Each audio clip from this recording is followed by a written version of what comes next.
பெருமையுள்ள முயல்.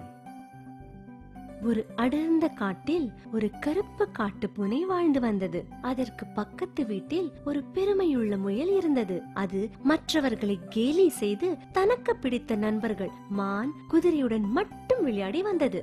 வணக்கம் முயல் அவர்களே, நானும் உங்களோட விளையாடலாமா? உன்னோட நான் விளையாடுறதா? நான் உன்னோட விளையாடினா உன் மீதுள்ள கருப்புள்ள நிறம் எனக்கு ஒட்டிக்கொள்ளும். போ இங்கிருந்து. பூனை மிகுந்த வருத்தத்துடன் போய்விட்டது. ஆனால் முயல் பூனையை ஏமாற்ற திட்டம் தீட்டியது. ஒரு நாள், பூனை நண்பரே, இங்க வாரும். ஓ, நாம் இப்போது விளையாடலாமா? விளையாடலாம் விளையாடலாம். ஆனா நான் சொல்றதெல்லாம் நீ செய்யணும். கண்டிப்பாக செய்கிறேன். சரி, இப்ப போய் எனக்கு ருசியுள்ள கேரட் கொண்டு வா. பாவம், பூனையும் முயல் சொல்வதை நம்பி காட்டில் ஓடி புதிய கேரட்களை கொண்டு வந்து கொடுத்தது. ரொம்ப நன்றி. இப்ப எனக்கு பச்சை இலைகள் வேண்டுமே.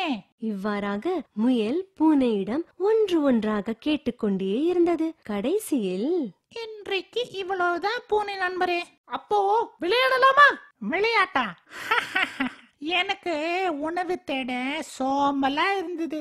அதனால தான் உன்னை வேலை செய்ய வச்சேன். நீ கொடுத்த அருமையான உணவுக்கு நன்றி. இப்ப நீ போலாம். பூனைக்கு மிகுந்த வருத்தம். ஆனால் ஒன்றும் சொல்லவில்லை. நாட்கள் கழிந்தன.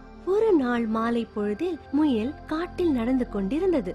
அப்போது திடீரென்று வேட்டைக்காரன் தோண்டி வைத்திருந்த ஐயோ, யாராவது உதவி செய்யுங்களே. சிறிது நேரத்தில் காலடி சத்தம் கேட்டது. மான் நண்பன் எட்டி பார்த்தது. என்னாச்சு? நான் காலார நடந்து கொண்டிருந்தேன். இந்த பள்ளத்தை பார்க்கவே இல்ல. தயவு செய்து எனக்கு உதவி செய்.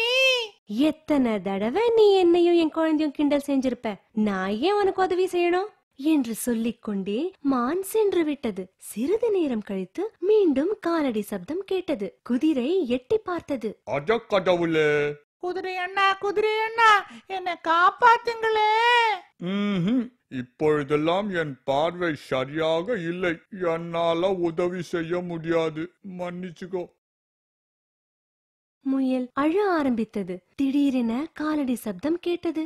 ஆனால் முயல் யாரையும் கூப்பிடவில்லை. இந்த முறை எட்டி பார்த்ததோ அந்த கருப்பு பூனை. முயலாரே, என்னாச்சு? நடக்கும்போது விழுந்துட்டேன். கவலைப்படாதீங்க, நான் உங்களை காப்பாத்துறேன். பூனை ஒரு பெரிய மரப்பலகையை பள்ளத்தில் போட்டது. முயல் அதன் மீதேறி வெளியே வந்தது. மிகுந்த நன்றி, என் உயிரை காப்பாத்திட்ட. நாம் எல்லோரும் நண்பர்கள் தானே?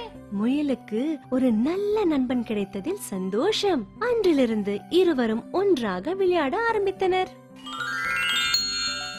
இன்னா செய்தாரை ஒருத்தல் அவர் நாண நன்மையும் செய்துவிடல்.